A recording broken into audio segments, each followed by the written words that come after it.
Glory to God. Napakabuti ng ating Diyos. Sige po, bilisan po natin. Praise God. So dito muna tayo nakafocus sa ating pong pag-aaral ng kanyang salita. Ano po ang sabi ng John 1 verse 1? In the beginning was the Word, and the Word was with God, and the Word was God. So ang salita ay Diyos. So kung ang salita ay Diyos, huwag natin lapastanganin ang kanyang salita. Dahil ang salita ay nagkatawang tao, ito po ay nanahan sa mga kapwa-tao at ito po ay ang ating Panginoong Jesucristo. Sige po, let us welcome the Holy Spirit. Let us give a big hand for He is our preacher. Palapakan natin ang Espiritu ng Diyos na siya pong tagapagturo ng bawat isa sa atin. Hallelujah.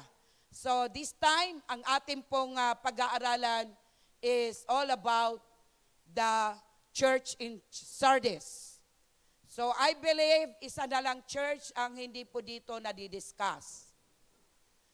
So ito po ang ika-6th church na pinag-aaralan natin dito. And then pagkatapos po yung isa, pwede po natin ito i-summarize. Okay? So yung pong the lifeless church, yung may buhay pero para naman patay. Kaya po yung sinasabi kong lifeless.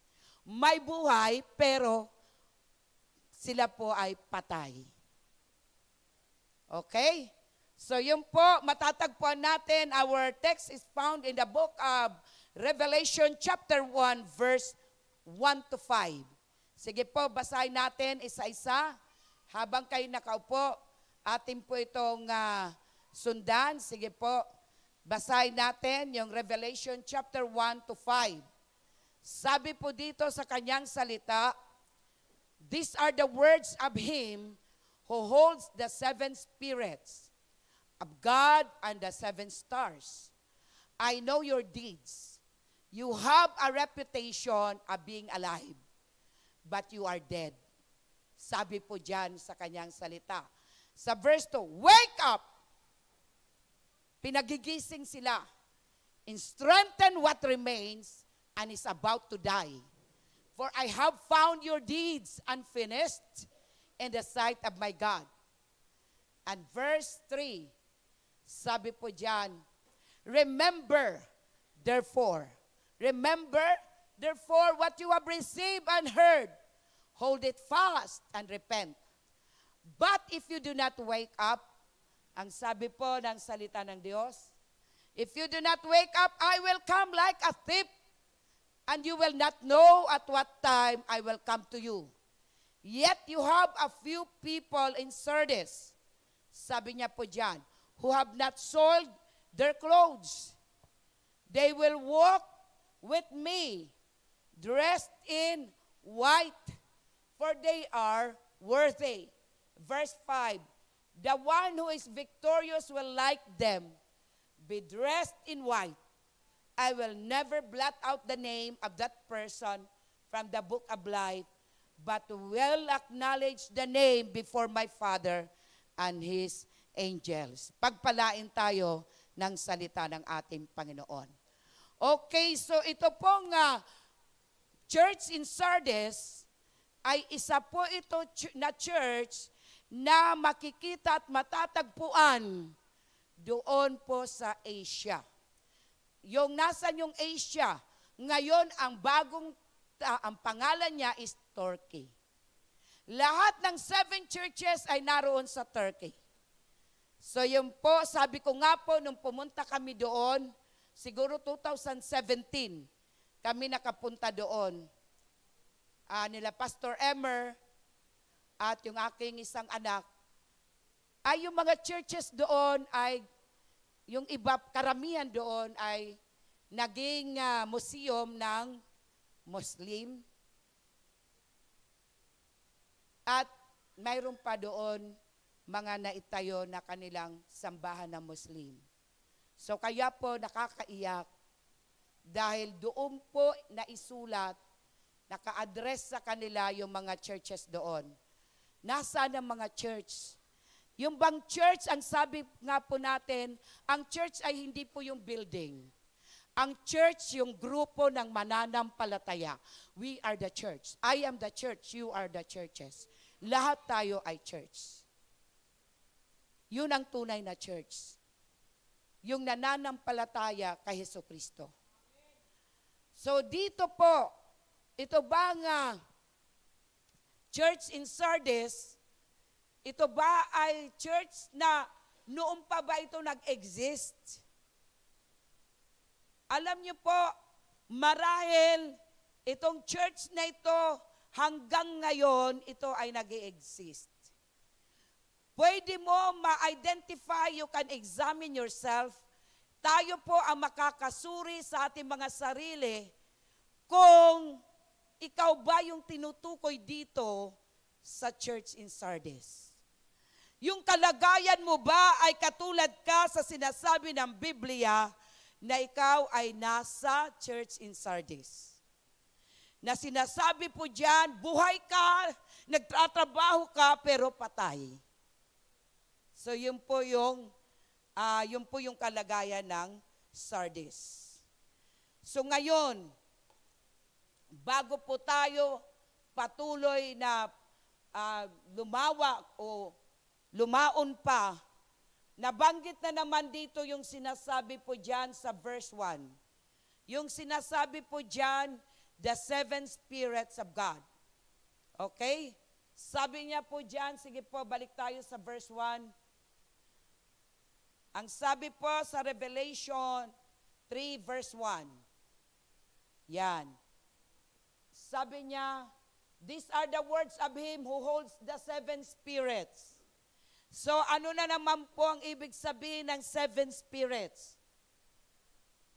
The seven spirits, ito po ay pumapatungkol o other name for the Holy Spirit. Okay. So yung pong seven spirits is other name for the Holy Spirit.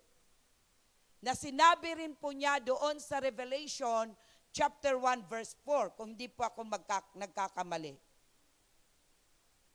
Okay, nandoon din po yan sa Revelation chapter 1 verse 4. So nandoon po yung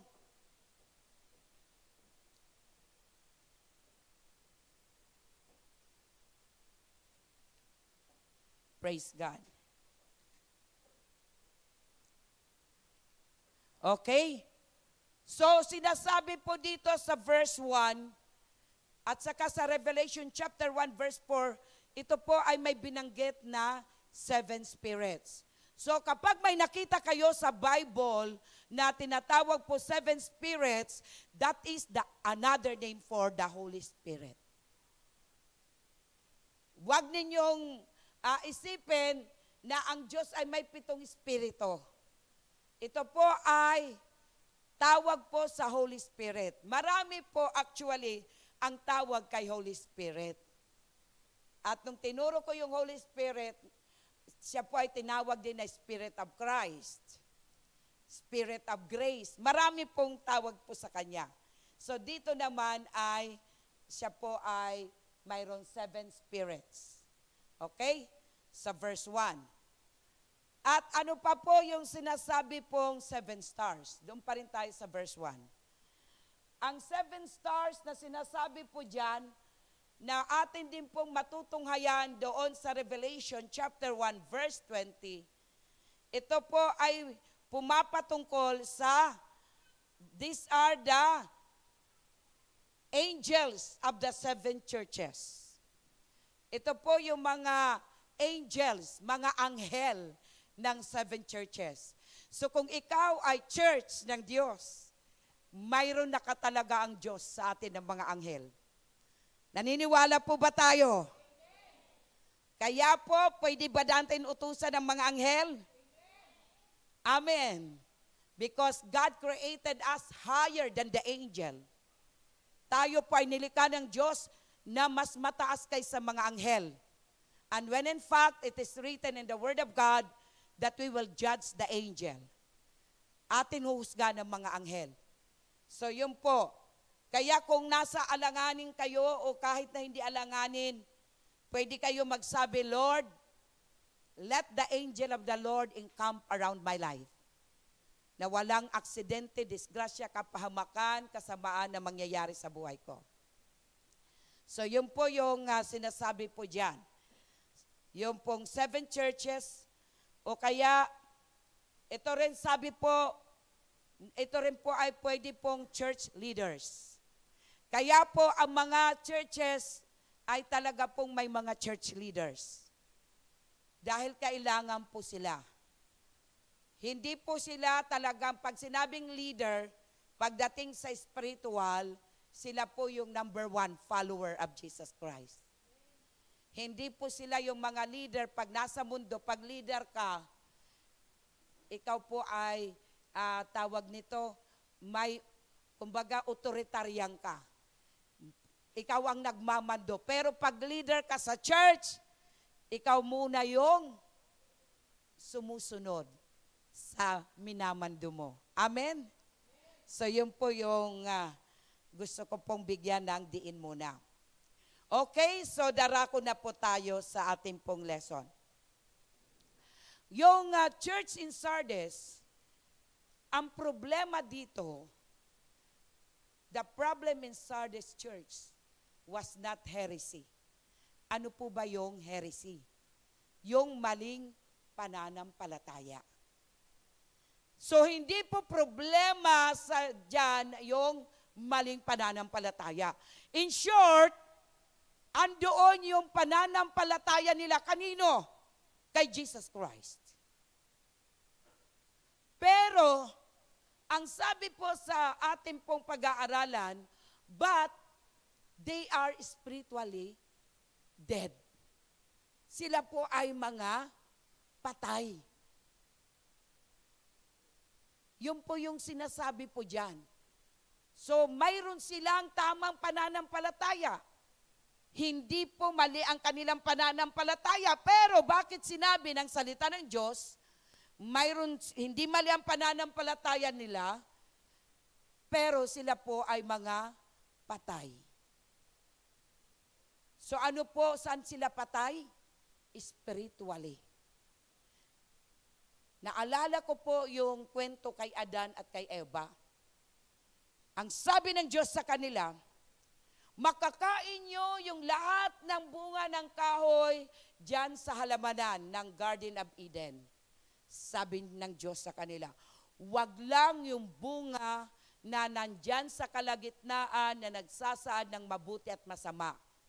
Hindi po bunga ng mansanas yun. Wala po doon sinabi kundi bunga ng masama at mabuti. Pag kinain nyo yan, sabi ng Diyos, mamamatay kayo. So, alam mo po ang nangyari? Ang dinaya ni Satanas, yung babae.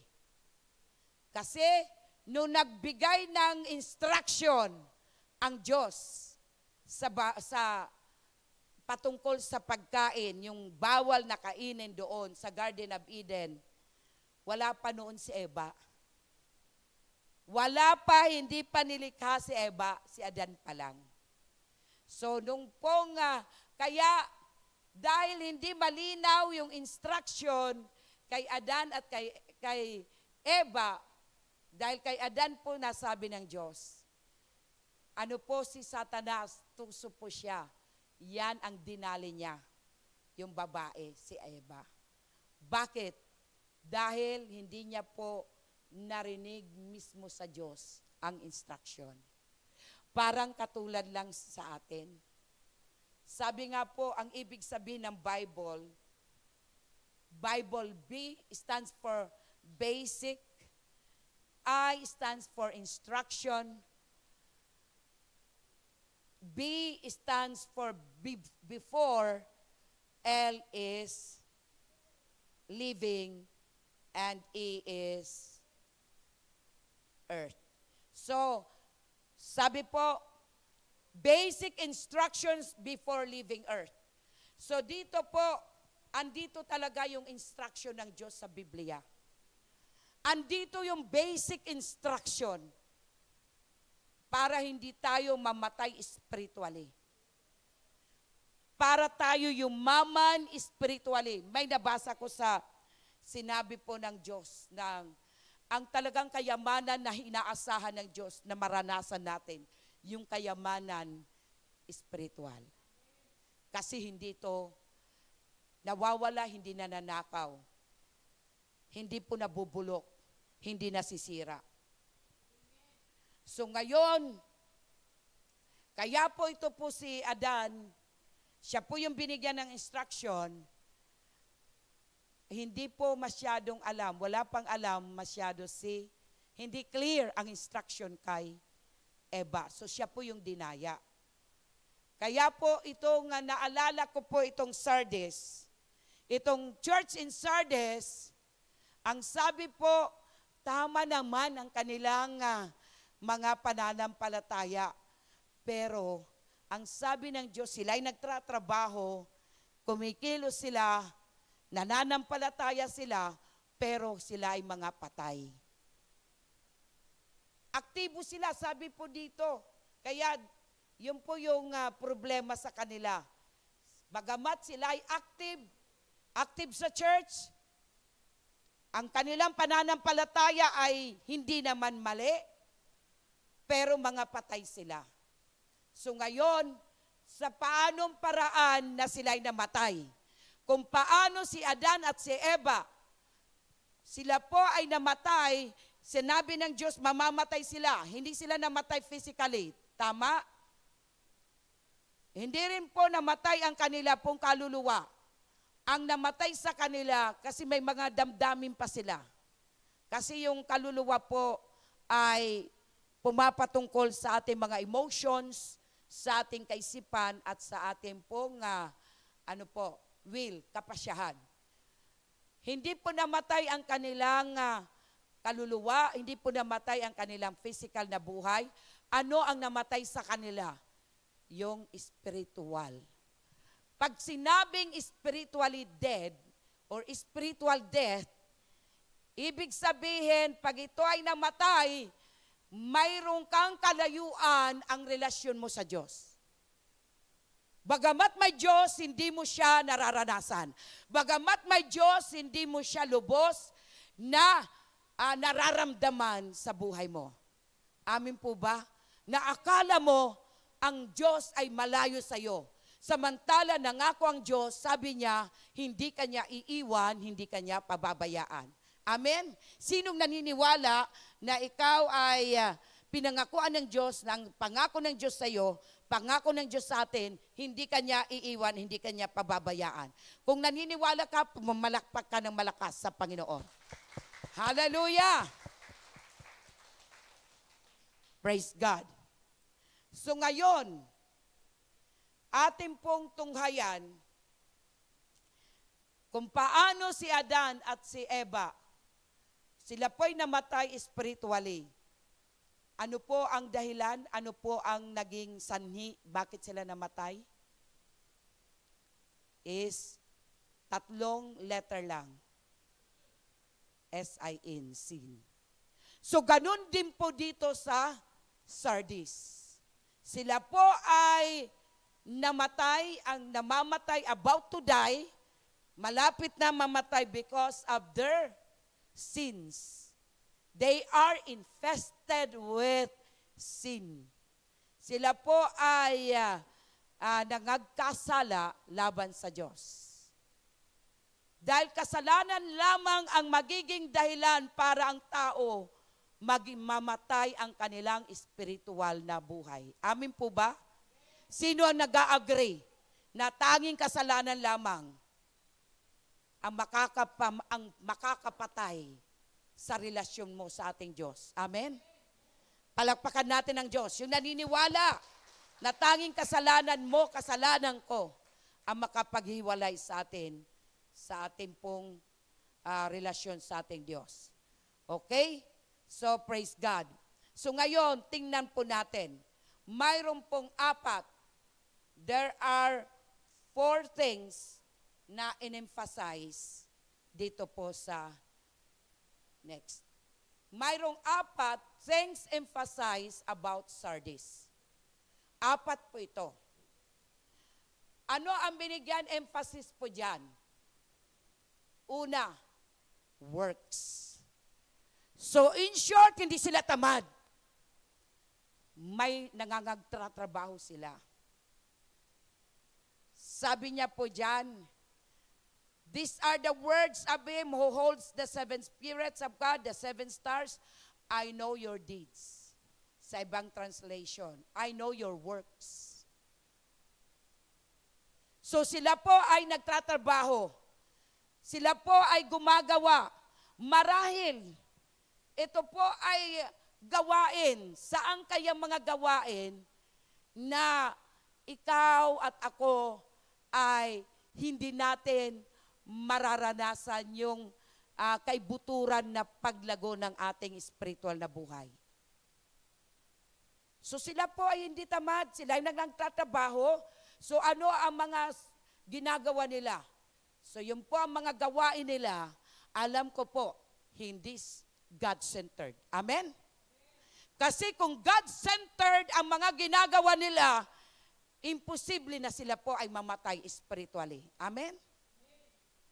So marahil para mamatay yung ating spiritual na kalagayan, ang mga ginagawa is self-centered. Self-satisfaction. Alam niyo po, pinarealize sa akin ng Lord kanina. Sabi niya sa akin, Biyernes, naubos ang araw mo sa kalilinis. Kasi may aso kami, inararo, parang nagtanim sila doon sa bahay namin. Grabe ang putik, grabe yung mga halaman, ganun. Grabe ang dumi nila. May mga tai pa sila, kinalat nila. So hanggang maghapon ako naglinis. Tapos, mayroon pa rin akong ginawa kahapon. Sabi ng Lord, ayan, gusto ko'y paranas sa'yo. Nagtratrabaho ka sa bahay nyo. Gawa ka ng gawa, gusto mo malinis ang bahay mo. Pero anong ginawa mo sa akin? Nagmamadali ka, ang prayer mo maiksi na lang. Sabi niya sa akin, kasi hindi ko maintindihan yung works. Alam niyo po, every time na nag-preach ako, palagi pong pinaparana sa akin ng Diyos para maintindihan ko yung ituturo. Tapos kanina, nagbabasa na ako ng Bible, nag-prepare na ako ng message. Tapos, bigla ba naman, naisip ko bumaba para maglaba. So in short, natapos ko maglaba. Ayan, sabi ng Lord, yan, di ba? Nagtrabaho ka, sige. Lahat, nagtrabaho ka. Kahapon nilinis mo, Biyernes naglinis ka, o malinis na bahay mo. Paano naman ako? Nagmamadali ka, kaunti lang oras mo sa akin. Yun po ang mga bagay, sabi niya sa akin. Pwede kang maging spiritually dead. You are working. Nagtatrabaho ka. Ginagawa mo lahat para maayos yung bahay, para malinis yung bahay, para ang mga tao walang masabi na bahay mo ay madungis. Pero nagmamadali ka, kakaunti na lang oras mo sa akin. Yun po yung sinasabi ng yung sa church in Sardis. Tayo yung church.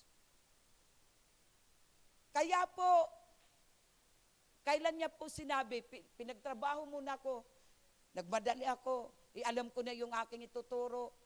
Tapos, dahil alam ko na ituturo ko, hindi ko na ginawa yung kumbaga, kaya nag-message ako, mali-mali na po yung na-message ko.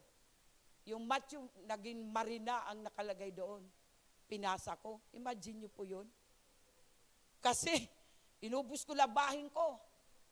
Tapos, ayan ang sabi ng Lord. Ayan ang ituturo mo.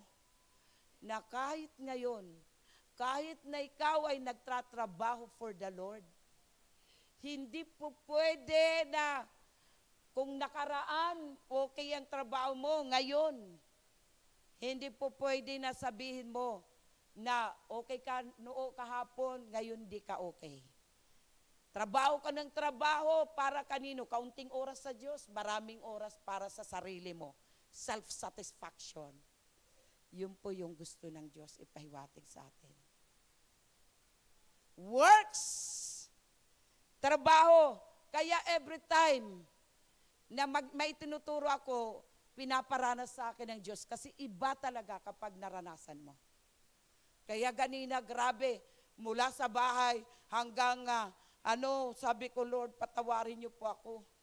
Kung pwede lang kanina, iuntog ko yung ulo ko sa gagawin ko. Kasi alam ko na yung dapat, hindi ko pa ginawa. Anong ginawa ko? Works! Nagtrabaho ako! Pero anong trabaho? Self-satisfaction.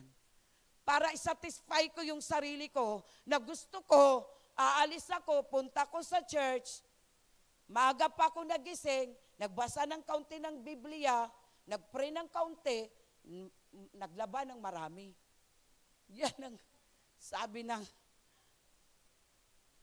tapos yan ang works. Tingnan mo, may trabaho ka rin. Nagtrabaho ka pa rin, pero yan ang mga nakakapatay ng relasyon sa Diyos. So praise God. Sabi ko, ayan pala yun. Kaya Lord, sabi ko, di balim gatambak ang labahin dyan, hindi ko na gagawin. So yun po, kaya may trabaho works. Hindi ka tamad. Nagtatrabaho ka. Aktibo ka. Aktibo ka. Nag-pray ka naman, nagbasa ka naman ng Bible. Pero ang gusto ni Lord kasi, quality time. Amen? So yun po ang gusto ni Lord. Yung may quality. Hindi yung nagmamadali ka. Nagmamadali ka mag-pray, magmamadali ka magbasa ng Biblia kasi may gagawin ka na para sa sarili mong satisfaction. Okay po ba? Nakakaintindihan po ba tayo? So yun po ang nakakapatay. Yan po yung pina-emphasize sa Sardis. So ano pa po? Next is, sabi niya po dyan, 4 na punto ito. Having a name or reputation of being alive. Yan. A being alive church. Having a name or reputation of being alive church. But is about to die. Is about to die. So, having a name or reputation of, palitan mo yung, a being alive church, but is about to die. So, sabi po sa kanila, palitan mo rin yung as, sa is. So, alam niyo po, yun po yung sinasabi ng Panginoon, sila po ay may pangalan. So, tayo po ay may pangalan. Siguro, leader ka, elder ka, worker ka, ano man ang pangalan mo. Sa church, nasa music team ka, may pangalan ka, may reputasyon ka, na buhay ka. Pero, unti-unti ka nang namamatay. So, yun po yung church ng Sardis. So, ibig sabihin, may pangalan tayo, may reputasyon tayo. Pwede ka, ikaw ay ikaw ay businessman, okay yung business mo, ikaw ay empleyado, okay din yung iyong trabaho, ano man ang iyong reputasyon, pero ang sabi ng Diyos, ikaw ay buhay pero patay. Mamamat is about to die. So ano yung mamamatay dito? Ito po ay kanilang spiritual na buhay. Yung kalapitan ng Diyos. Yung paggawa ng kalooban ng Diyos. Yung pagsunod sa sinasabi ng Diyos. Kaya po mga kapatid, pwede ka, buhay na buhay ka, humihinga ka, ikaw ay nagtatrabaho, ikaw ay kumikilos sa gawain ng Diyos, ikaw po ay maraming ginagawa. Ginagawa mo rin yung para sa pamilya. Kasi sabi mo, pagka hindi mo naman gagawin yung gawain sa pamilya, ay hindi rin naman kaya-aya na ikaw ay naglilingkod sa Diyos. Tama? Pero alam niyo po ang Lord, sabi niya, ano ang sabi ni Jesus Christ? Ano ang principle ng Panginoon? Ang gusto ni Lord sa atin is, palagi siya yung number 1. Kaya pa nung sabi niya sa Matthew 6:33, seek ye first the kingdom of God and His righteousness. All these things shall be added unto you. So palagi ang gusto ng Diyos ay unahin siya. Hindi ka nagmamadali. Dapat may quality time. Dapat mararanasan mo yung presensya niya. Kaya purihin ang Diyos, nakakatuwa ang Diyos. Dahil tayo po ay tinuturuan ng Panginoon. Kaya po mga kapatid, kahit ikaw ay kumikilos, nagtatrabaho para sa gawain ng Panginoon, nagtatrabaho ka para sa pamilya mo, pero kapag hindi mo inuna yung kalooban ng Diyos, yung paghahanap sa Diyos, sa paanong paraan tayo na mahanap natin ng Diyos. Ang sabi ng salita ng Diyos, sabi niya po, in the beginning was the Word, and the Word was with God, and the Word was God. So paano natin mahanap ang Diyos? Sa pamamagitan ng salita. Kasi anong sabi ni Jesus sa John 6:63? The words that I speak to you, they are spirit and they are life, and the Spirit is God. Ito daw po ay espiritu at buhay. Kaya pansinin nyo, pagka binigyan nyo, kahit magtrabaho ka para pampamilya, magtrabaho ka para pangsarili, anumang trabaho na gawin mo, alam nyo po, mapapansin nyo pa rin na kulang pa rin ang buhay mo. Kapag hindi po ito ang inuna sa ating buhay. Amen? Palagpakan natin ang ating Diyos, yung mga nag-a-agree. Glory to God. Hallelujah. Kaya po yung sinasabi, pagka yung sinasabi ng Lord, tingnan nyo yung kanina lang, sabi ko, pakunti-kunti lang, sabi niya sa akin, tingnan mo, Biyernes, pumunta ka nga sa church, hindi ka makapag-pray kasi pagod na pagod ka. Kasi nagtrabaho ka sa bahay nyo. Andito ka nga sa church, para ka naman patay. Sabi sa akin, nire-rebuke ako ng Holy Spirit. Ay, oo nga. Kasi ito po, para natin maintindihan. Katulad ngayon, nandito ka nga sa church, para ka rin naman patay. Bakit? Nagsiselfone ka. Kung ano-anong iniisip mo, nag-iisip ka, ano ba yung doon sa, ano pang mga iniisip mo? Patay pa rin yun. Kaya alam niyo, sabi ko sa Lord, totoo nga, sabi ko kay Holy Spirit, tama ka nga. Sabi ko sa Diyos, tama nga po kayo. And everything give thanks. For this is the will of God for you in Christ Jesus. Sabi ko, kung hindi ko yung naranasan, paano ko maintindihan itong church in Sardis? Na itong church in Sardis, tayo rin ito sa kasalukuyan ngayon. Amen? So tayo rin pala na pwede, biro nyo po, katulad ng karanasan ko ng Biyernes, sabi ko, alam mo pag uwi ko, hiyang-hiya ako, Lord. Nandun nga ako, para akong patay. Wala akong, hindi ako nakapag-pray. Amen lang ko, yes Lord. Yes Lord. Mahina pang pag-yes Lord ko. Bakit?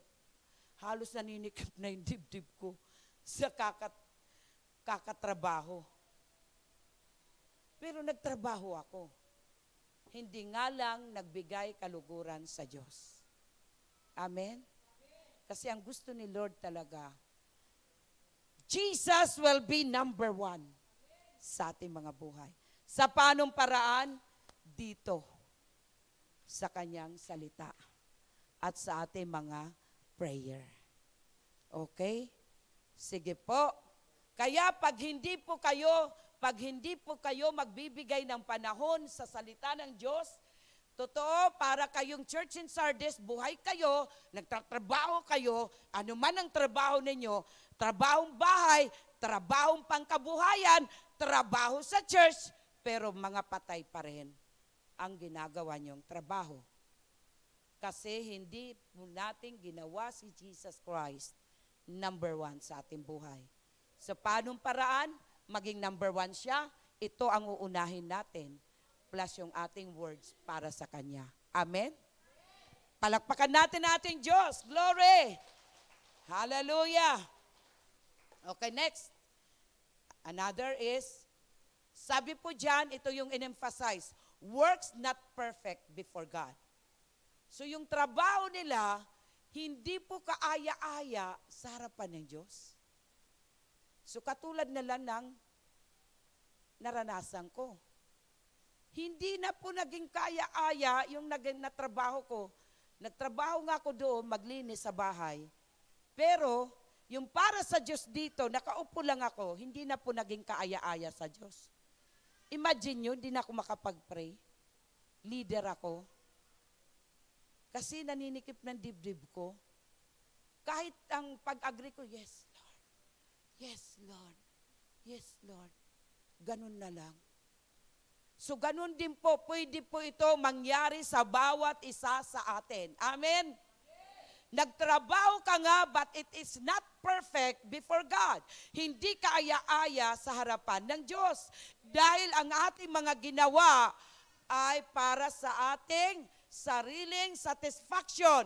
Dapat ang gagawin natin is for God's glory. Kaya ang sabi po sa 1 Corinthians, and everything, 6:31 nata, kung di ako nagkakamali, and everything you do, do all for the glory of God.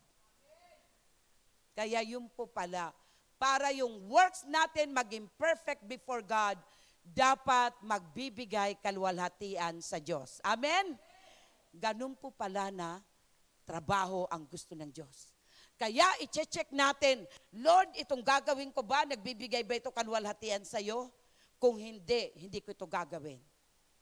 Ang gagawin natin, yung nagbibigay kaluguran sa Diyos. Ano ang mga ito? Aba, ano yung mga nagbibigay kaluguran sa Diyos? Yung mag-unahin natin siya, makipag-fellowship tayo sa Kanya, yung salita niya at salita natin, and then isasagawa natin, at yung mga gawain ng Diyos, dapat naroroon tayo. Pinupuntahan natin, nag-a-attend tayo ng mga prayer meeting, nag-a-attend tayo may Zoom meeting tayo, mag-attend kayo ng Zoom meeting. Kung hindi kayo makapag-attend ng dito po, yung face-to-face prayer meeting, mag-attend po kayo. So yun po, kaya ito yung sinasabi ng Panginoon, works not perfect before God. So ano po yung works na mga perfect before God? Lahat ng trabaho na mabibigyan ang Diyos ng kaluguran. Halimbawa, ano po mga simpleng ginagawa natin na trabaho? Kumain. Di ba trabaho din yan, yung kumain ka, ngumuya? Di ba pagka matagal kang ngumuya, masakit sa panga? Para makapagbigay yan ng kaluwalhatian sa Diyos, anong gagawin mo? Kung susundan natin ang salita ng Diyos. Pasalamatan. Everything you do, whatever you eat or drink. Diba? Sabi doon, do all for the glory of God. So anong gagawin natin? Sabi naman ng Lord sa 1 Thessalonians 5:18, in everything give thanks. Grabe. Dahil gutom na gutom ka, hindi ka na kumain ka nga, subo ka na lang, uminom ka, hindi ka malang nagpasalamat. Yung iba partial, nagpapasalamat sa pagkain. Pero dapat kasama yung mga inumin. Amen? Kasi whatever you eat or drink. Kaya pati mga inumin, pati pagkain, pinapasalamatan, hindi lang yung pagkain. Kung wala kang iinumin, kumain ka nga, ano kaya mangyayari sa'yo? Ano kaya mangyayari sa atin? So yun po yung mga sinasabi po dyan. Okay, next. Last. Grabe. Mayroon lamang few godly members So itong church in Sardis, napakarami pong attendees nito. Napakaraming believers of Jesus Christ. Kaya mga kapatid, hindi porke marami ang church, ay sila po ay spiritually alive. Wala po sa dami, wala po sa kaunti. Pero dito sa Sardis, nakita natin, there are few godly members. Kakaunti lamang ang godly members. Ano po ang sabi sa Revelation 3:4? Yet you have a few people in Sardis who have not soiled their clothes. Anong soiled? Yung hindi dinumihan ang kanilang mga damit. Ano ba yung damit nila? Yung, di ba tayo kapag tumanggap tayo kay Jesus Christ, ang damit natin is damit ng katuwiran. Tama? Nung tinanggap natin si Jesus Christ, ang ating damit ay damit ng katuwiran. Cloth of righteousness. So ito pong church in Sardis, ang sabi po diyan, kaunti lang daw po yung nanatili na yung damit ng katuwiran ay malinis. So kaunti lang po sila. So in short, there are few godly members. Akala natin na tayo po pagdating ng araw makakasama tayo ng Diyos. Ito po sinasabi sa atin ng Panginoon. Ngayon pa lang tinuturo sa atin na dapat tayo po ay makabilang sa few godly members. Na ano po na hindi po madudumihan yung katuwiran. Kaninong katuwiran ang ating suot-suot? Anong damit ang ating kasuotan? Yung damit ng katuwiran mula kay Hesukristo. Amen? Dapat hindi po yan madudumihan. Sabi po sa church in Sardis, kakaunti lamang ang nakagawa noon na ang pangalan ng Panginoong Hesukristo hindi nagdungisan. Kaunti lang po sila. So yun po yung gusto ibigay sa atin. Yung po mga apat na mga in-emphasize about Sardis. Okay, ano naman ang command sa kanila? Okay, these are the commands. Okay, punta na tayo sa commands na. So ano ang mga commands? Number 1, be watchful. Sabi po dyan, Revelation 3:2, wake up. Wake up and strengthen what remains and is about to die. For I have found your deeds unfinished in the sight of my God. So, sa ibang be watchful. Sabi po dyan, dito naman ang ginamit, wake up. Sa ibang translation, sabi po, be watchful. Be watchful. Magmanman ka. Mapagmanman ka. So ngayon, ano dapat ang ating pong mamanmanan? Ang sabi po doon sa Matthew 26:41, sabi ni Jesus Christ, si Jesus Christ na mismo nagsasabi dito, watch and pray so that you will not fall into temptation. The spirit is willing, but the flesh is weak. So saan daw po tayo magmamanman? So ngayon, dapat manmanan natin. Pansinin niyo po, bakit tinagalan natin sa Book of Revelation? Kasi anytime from now, Jesus Christ is coming.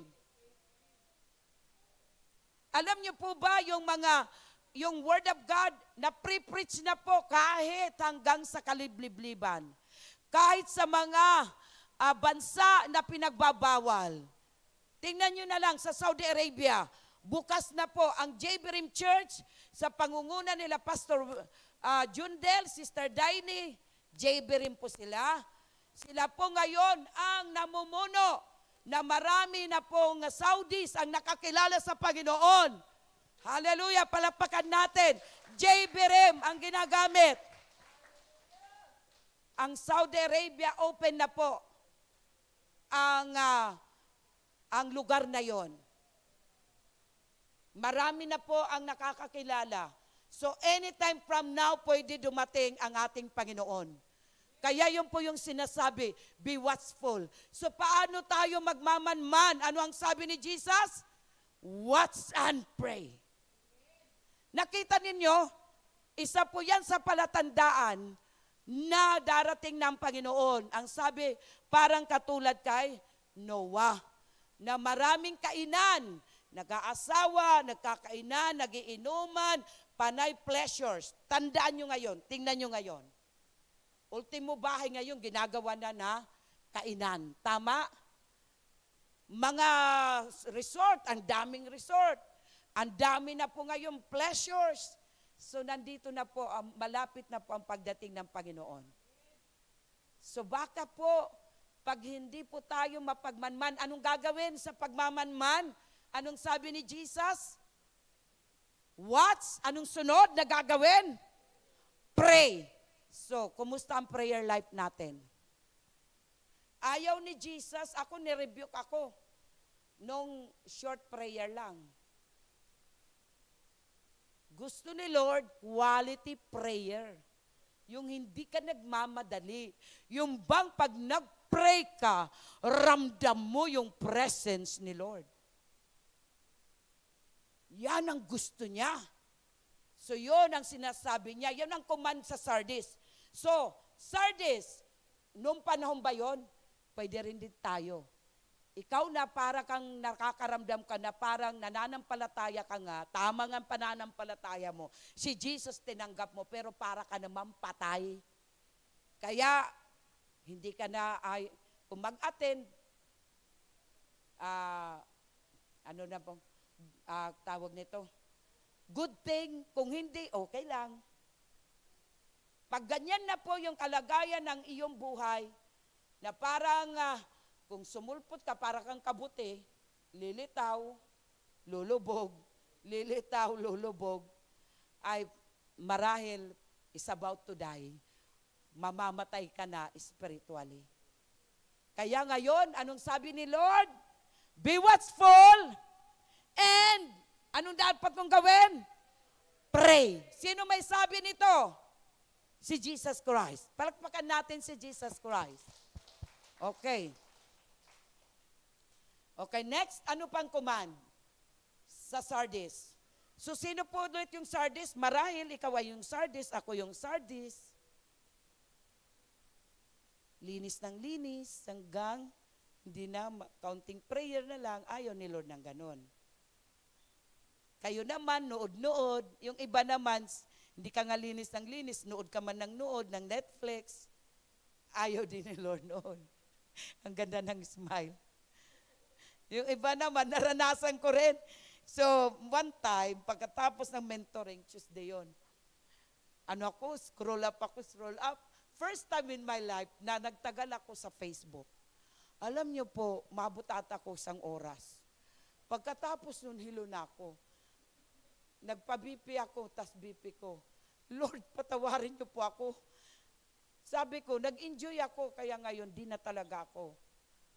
Kaya hindi na ako nag-aano, pag wala ako doon like at saka huwag kayong magagalit sa akin, hindi na talaga ako nag-aano sa Facebook. Kasi tumaas ang BP ko na walang kadahi-dahilan dahil lang sa scroll up, scroll down, scroll up, like, comment, nako po, di ko nagagawin. So, kung kayo magagawa nyo, ako hindi ko nagagawin. Okay. So, pangalawa, na command sa Sardis, things that remain and strengthen. Mayroon pa bang natitira sa inyo? Sabihin mo mayroon pa naman ako yung aking mayroon pa natitira, Lord. Ano pang natitira sa'yo? Ang sabi po diyan, wake up or be watchful and strengthen what remains and is about to die.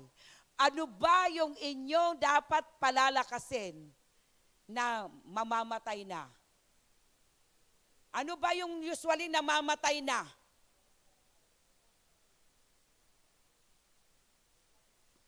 Bago yung pananampalataya. Ano ba yung mamamatay na dapat, yung kaunti na lang natitira na mamamatay na? Sige po anak, ano mo nga, ano mo, move. So ano po ba yung dapat pinapalakas? Number 1, in the Lord. So napansin niyo po ba na lahat ng bagay, kapag naramdaman niyo na mayroon ng mamamatay sa'yo, namamatay na yung fellowship nyo sa ating Diyos. So ano ang palalakasin mo? Sabi niya, strengthen yung natitira. Ano bang natitira na mayroon ka?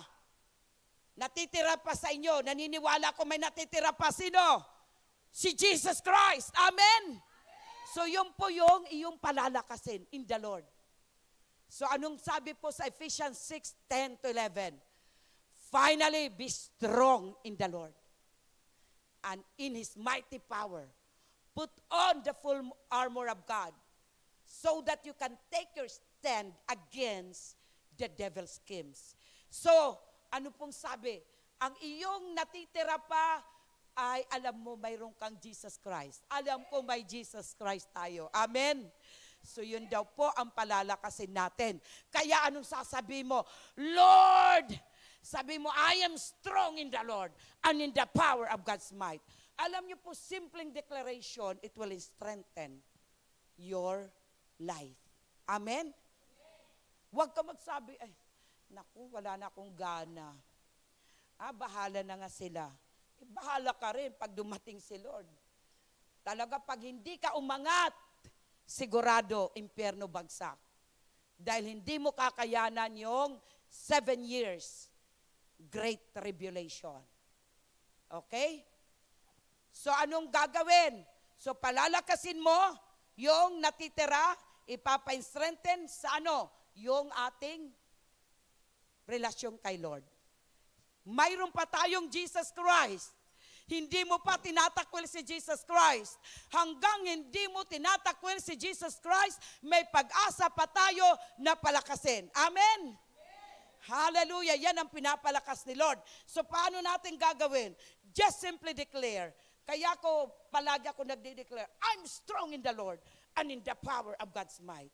Sa totoo lang kanina, pagod na pagod ako. Kasi ba naman, yung nangihinayang ako sa tubig. Naggusto ako, nagano ako. Kasi kung inantay ko lang yung washing machine, ang tagal, di ako makakatapos sa paglaba. So, kinamay ko na. Pagkatapos, lahat tinimba ko, nilinis ko doon sa may aso. Tapos nagwalis ako. Kaya talagang pagod na likod ko. Pero alam niyo po, there's power in declaration. Kaya pag nag-declare ka, I am strong in the Lord and in the power of God's might. Mararamdaman mo, lalakas yung natitira pa sa'yo. Sino ang natitira? Si Lord Jesus Christ. Lalakas at lalakas yan. Kaya gawin mo yan bukang bibig. Amen? Kaya pag ikaw ay napapagod, sabihin mo, wag mong sabihin, ano ba ito, nakakapagod, pagod na talaga ako. Baliktarin mo, sabihin mo, I am strong in the Lord and in the power of God's might. Kaya sa oras na ito, I am putting the whole armor of God. Amen? Pero mo ginawa ko kagabi, 12:00 na, nagwawalis pa ako mula taas. Hanggang baba. Naglinis pa ako. Kaya puntahan mo bahay ko, malinis. Kaya sabi ni Lord, hindi yan. For your personal. Sabi niya, mamamatay ka dyan. Mamamatay ka. Sabi ko, Lord, wag naman ako kukunin muna. Sabi ko, hindi ko na ulitin. So sabi kong gano'n. Hallelujah. Praise God. Ano pa po ang dapat? Okay, next is yung faith. Ano po ang sabi po dyan? Romans 1:17, for in the gospel, the righteousness of God is revealed.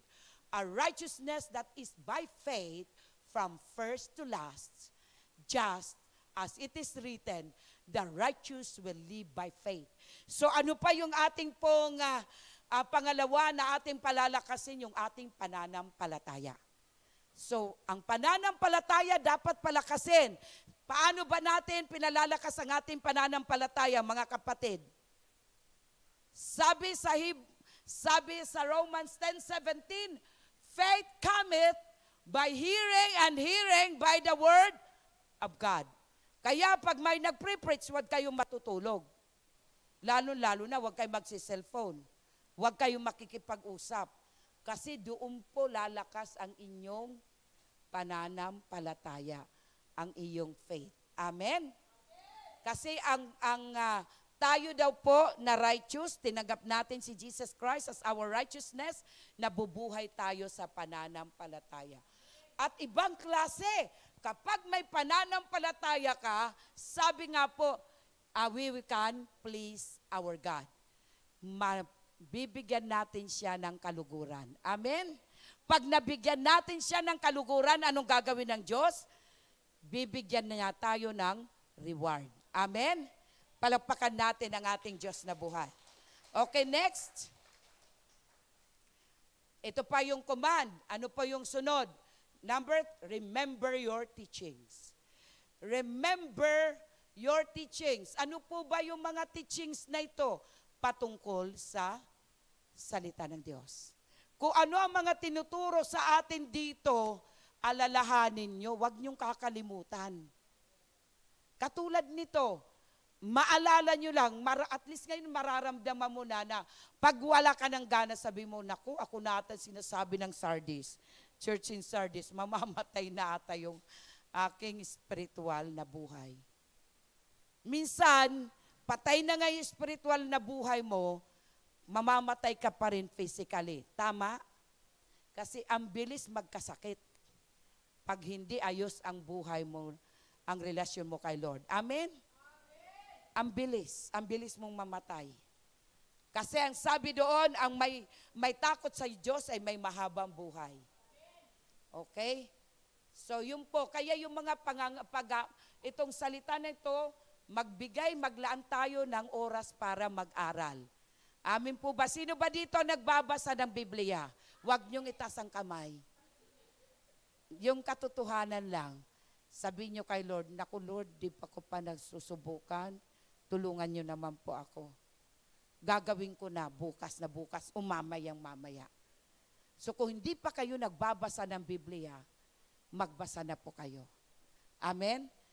At alalahanin niyo yung mga tinuturo sa atin. Kung hindi po tayo, mayroon tayong mayroon tayong Facebook sa yung under Jesus the Blessed Redeemer. So makinig po kayo doon. Okay, next. Ano pa po? Next is hold fast. Sabi po sa atin, hold fast. Nasa verse 2 yan. Tayo daw po ay manghawakan. Ano po ba yung pwede natin panghawakan? Ang mga pangako ng Diyos. Amen. Yung mga salita dito ng Diyos. Alam niyo po, nung Webes, naalala ko, nagtuturo ako, biglang lakas ng ulan. Alam niyo ginawa ko? Huminto ako pagturo. Nag-pray kami. Sabi ko, sige, mag-pray tayo. Tapos inutusan ko yung ulan na tumila. Ano sa palagay niyo? Tumila ba ang ulan? Hindi naman magic na pag-pray namin kaagad na, pero talaga, saglit na saglit lang, huminto ang ulan. Bakit? Ano ang pinangahawakan ko? Na binigyan tayo ng Diyos ng power and authority. We can command nung anumang gusto natin i-command. In Jesus' name. Amen? Hallelujah. Palakpakan natin ang ating Diyos. Kaya kung mayroong nakita kayo naghihingalo, i-command nyo, kung gusto nyo pa siyang mabuhay, sabi mo, I command life.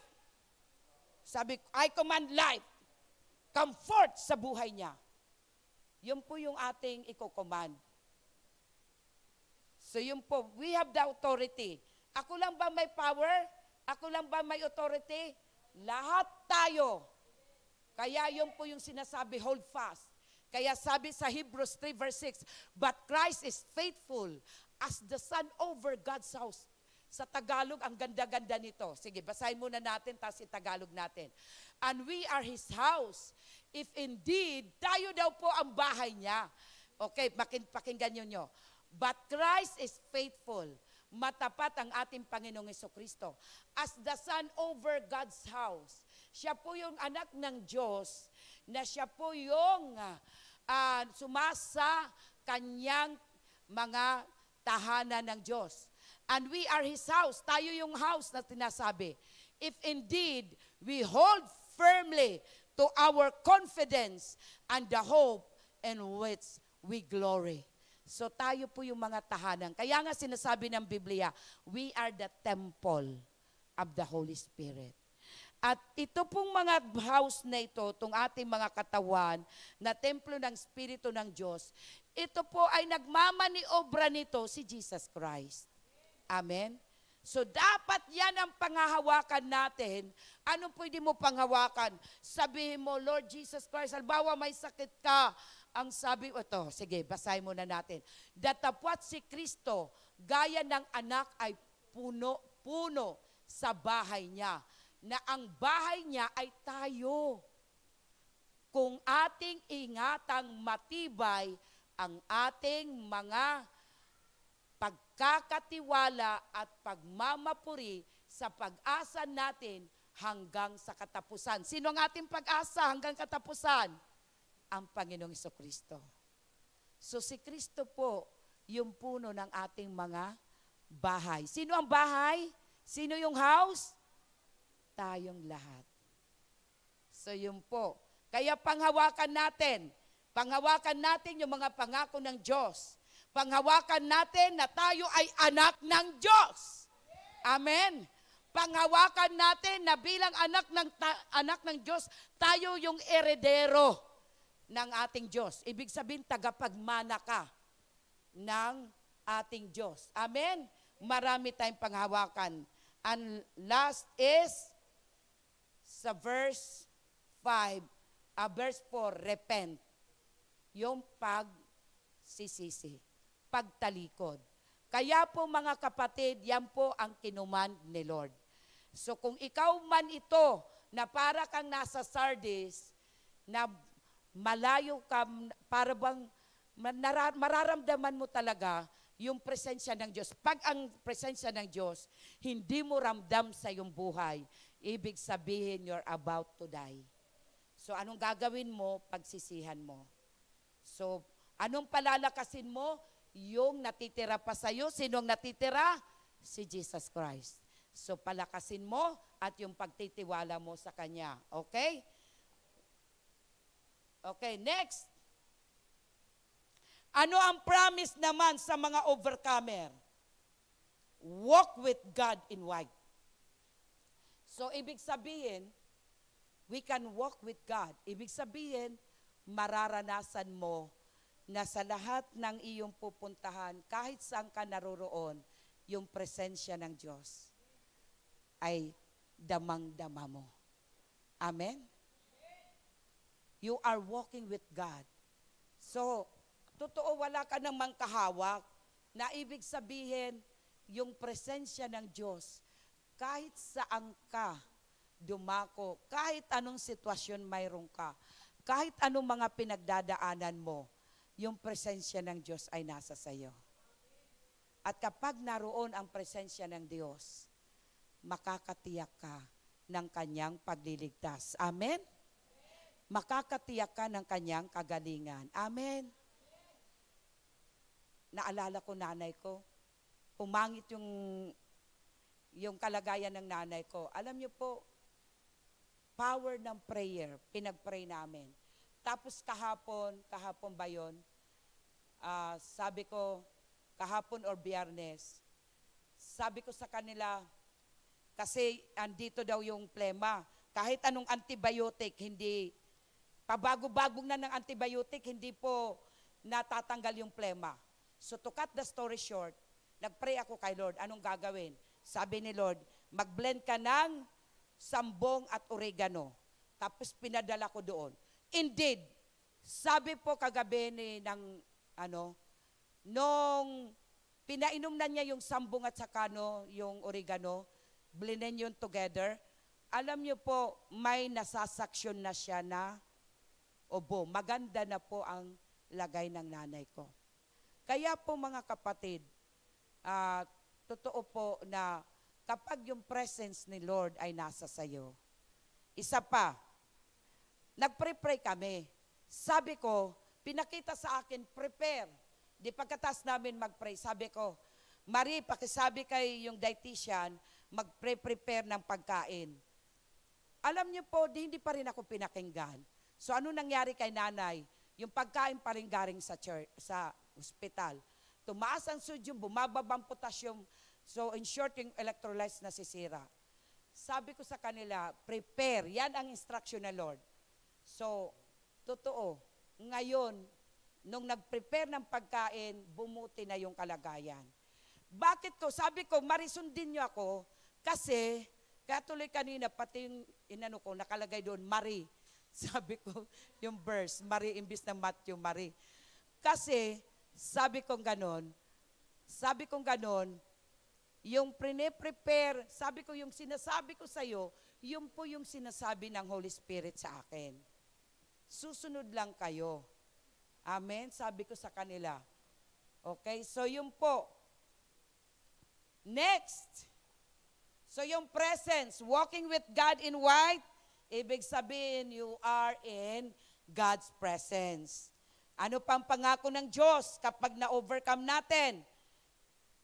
Tayo po ay, we will be clothed in white raiment or clothing. So, ano po ba itong ibig sabihin nito? Be clothed in white raiment or clothing. It means to be set apart for God and be made pure. Alam niyo po, ihihiwalay ka mismo ng Diyos at ikaw ay mapapaging banal.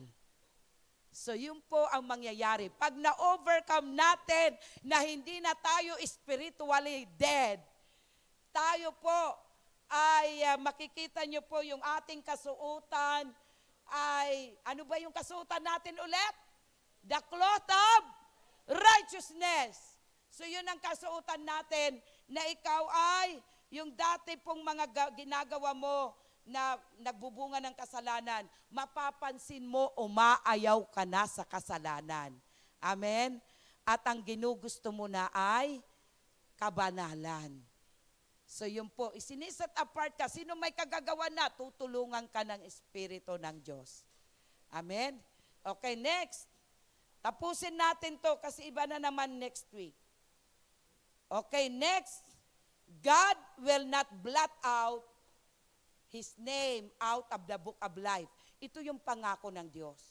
So in short, mga kapatid, kahit na po tinanggap mo si Jesucristo bilang iyong Panginoon at kaligtasan at hindi mo naman talaga siya ginawang Panginoon, pwede pala mabura ang ating mga pangalan sa book of life. Kasi once tinanggap mo si Jesus Christ, anong mangyayari? Isusulat ang pangalan mo doon sa Book of Life. Dalawa lang libro mayroon ng Diyos doon sa kanyang kaharian. Book of Life and Book of Works.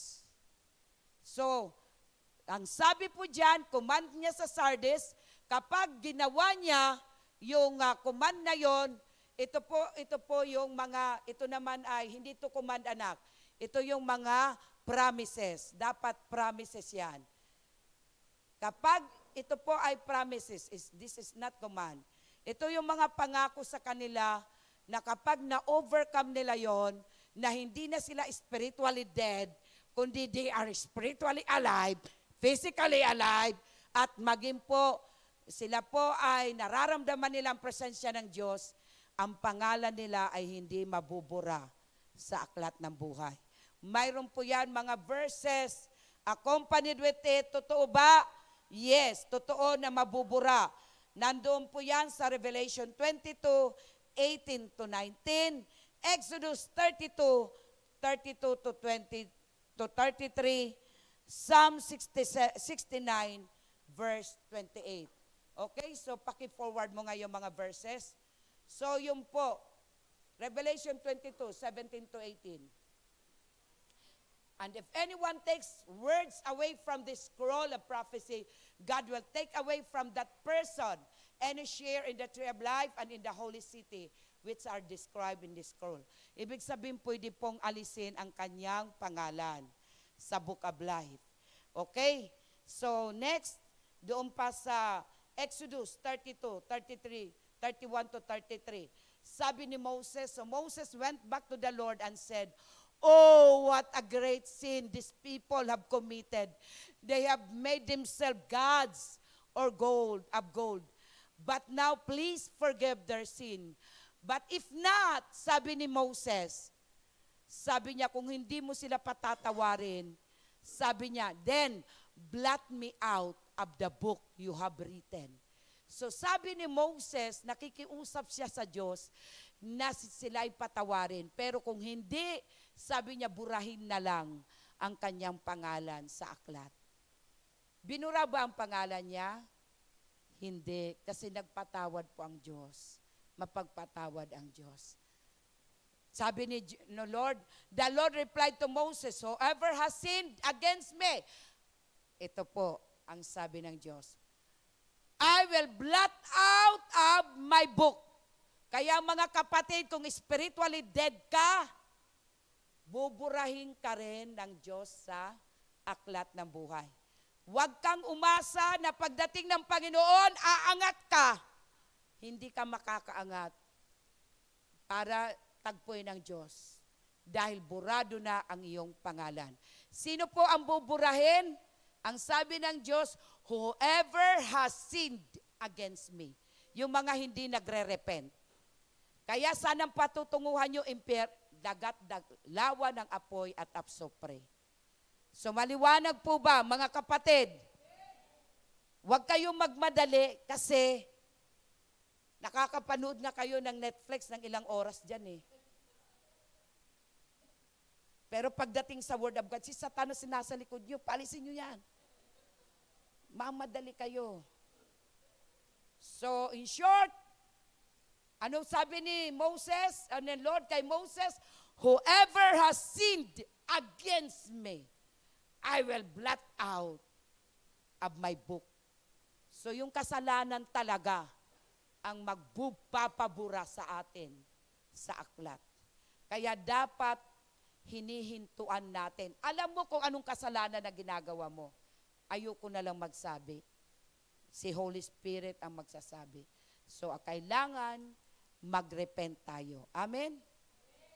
Okay? So, next is, ano ito? Hindi ito command. God's command to Sardis. Dapat hindi. Ano yan? Promises to the overcomer.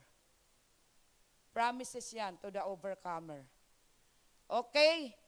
Yung last is affirmation or confession of Jesus Christ before God. So, before the Father and the angel.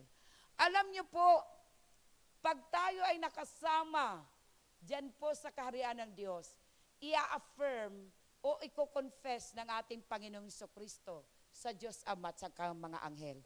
Kaya po yung mga righteous people, yung mga may totoong pananampalataya sa Diyos na namatay, halimbawa mamatay tayo, pag we are right before God, ang susundo sa atin, ang anghel ng Diyos. Yung mga hindi po naniwala, wala pong relasyon kay Jesus Christ, pag namatay sila, ang susundo pa rin sa kanila ay anghel. Sino naman yon? Anghel ng kamatayan. So, papunta sila sa Hades or hell. So, in short, i-confess, may affirmation. Mismo ang Panginoong Jesucristo magsasabi sa Ama, ito yung anak ko. Ito yung aking anak na matapat sa iyo. I-affirm niya. So ito po yung promises sa mga overcomer. Ano ulit ang mga promises? You can walk with God in white. So mayroon po nga, ang ating kasuutan kasi ay puting damit. Ibig sabihin po, it signifies yung ating pureness, yung ating pong tawag nito. At ito po, pag sinabing walking with God, yung presence ng Diyos, mararanasan natin. Next is, be clothed in white raiment or clothing. So, tayo po ay susuotan ng Diyos, yung kanyang kasuotan ng katuwiran. So, may mga verses pa yan actually. And then, number 3 is, hindi po buburahin ng Diyos ang ating mga pangalan sa mga nag-overcome. At yung plus, affirmation or confession of Jesus Christ before the Father and of the angel. So, ito po yung gagawin ng Diyos. Sige po. So, yung ating conclusion, Revelation 3:6. Whoever has ears, let them hear what the Spirit says to the churches, to the church. Yung bang sinabi, Philadelphia, in Sardis. Doon po yan sa Sardis. Yan ba yung Revelation 3:6, whoever has ears, let them hear what the Spirit says to the churches. So sa mga church, kasama na po yung church in Sardis at maging church in Philadelphia, yung susunod noon. Okay, so napag-aralan na po natin yung Philadelphia. Okay, sige po, lahat po tayo ay tumayo. So, in short, ito bang church in Sardis? Ito ba ay para po sa mga panahon noon? Ito rin po ay sa ngayon. Kasi ang sabi dito, sino man daw po ang may tainga. Sino po dito ang may tainga? Itaas ang kamay. So, anong sabi ng salita ng Diyos? Makinig. At, ano po?